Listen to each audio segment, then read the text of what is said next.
Hello there, beautiful one. Today I want to talk about having a voice of joy through troubled times. This is Rebecca Abraxas, and I am not a stranger to some troubled times. We all have had our troubles, some way more than others. But when I have gone through troubled times in my life, it's a really funny thing. It either goes one way or the other. Growing up, I had just kind of an intense childhood and I wasn't smiling very much. So I'd have people come up to me and say, "Why aren't you smiling? Are you okay? Why aren't you smiling?" I was like, as a little kid, I was just like rolling my eyes, like, leave me alone. Um, and now things have shifted a lot in my life. And I learned that I was a very powerful empath and was taking on a lot of stuff. And I didn't know what was happening. I was taking it on all as my own and feeling so heavy in my life as a little kid. Now I know how to work with all that. Um, and now when things happen, um, I process waves of grief. I work through emotions and I expand myself back out pretty quickly. And so when people see that, during troubled times that I'm smiling or I'm not affected, um, I get a lot of judgment coming my way, to be honest. I've had someone tell me I have a plastic smile, that I'm cold, that what else? What else have people said? I'm numbing out. I'm bypassing emotions.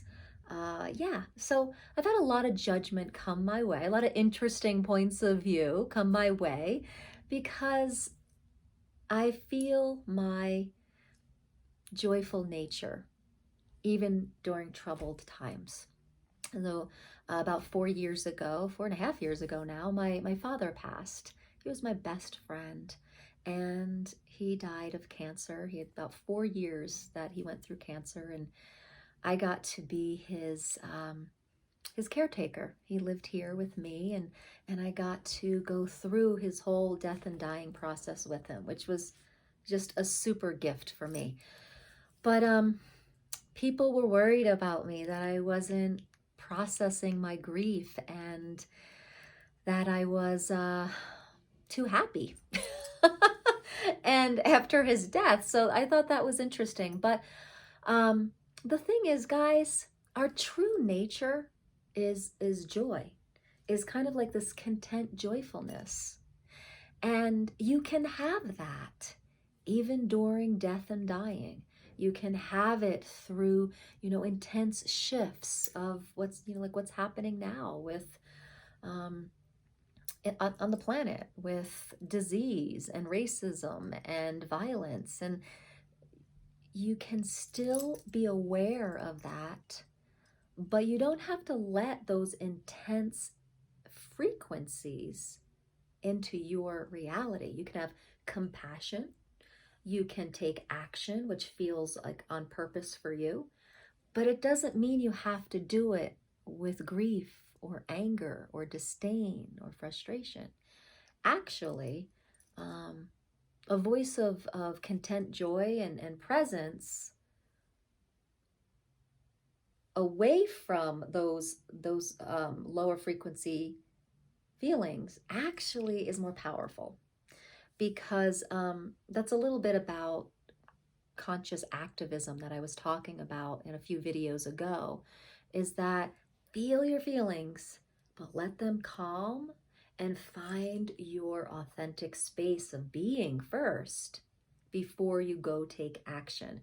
Because giving fire to fire just makes more fire. And so, Gandhi and Martin Luther King and so many yogis, the Dalai Lama, they know this. And we can know this too. We can live this way too. I mean, I don't know about you, but I've seen the Dalai Lama be very giggly and happy, even in really intense times. We can have a voice of joy through these tough times. And actually, it really helps the situation. You're not bypassing or numbing out by feeling your connected joy to your authentic self. It's okay. And it's okay when those waves of grief or anger come up. Feel them. I mean, this is how I work with things. It comes like a wave. And when the wave comes, I'm present with it. And the wave moves, and I don't attach a story to it. And I don't, yeah, the most important part when the wave of emotion comes is not to attach it to a story and not to define it. Just be present with it and let the energy move. But when you attach it to a story, or define it in any way, then it becomes an entity in itself and it almost loses its momentum. The wave loses its momentum. So then it sits there longer. And the longer it sits there, the longer we start to identify with it and think it's actually part of us, but it's not. And so let the waves come through. Do not attach it to a story or identify it with in any way. Just let the energy move through. And then you'll find yourself right there with your authentic self again and have your beautiful smile back. And it's okay. It's really okay to have your joy in troubled times.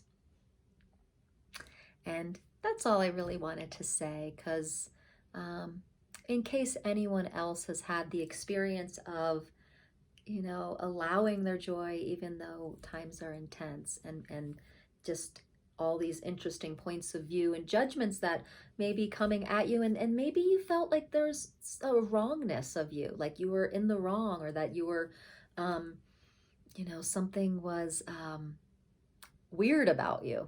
I mean, actually, it's like, it's not weird at all to just allow your joy. And it's not weird at all to let a emotion come through like a wave and just let yourself be the beautiful presence of your infinite beingness. It's really okay.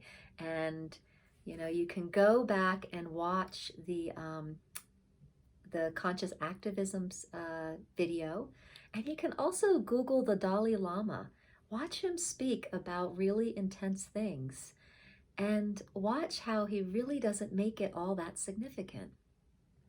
You know, the Dalai Lama said, I believe, the purpose of life is to be happy.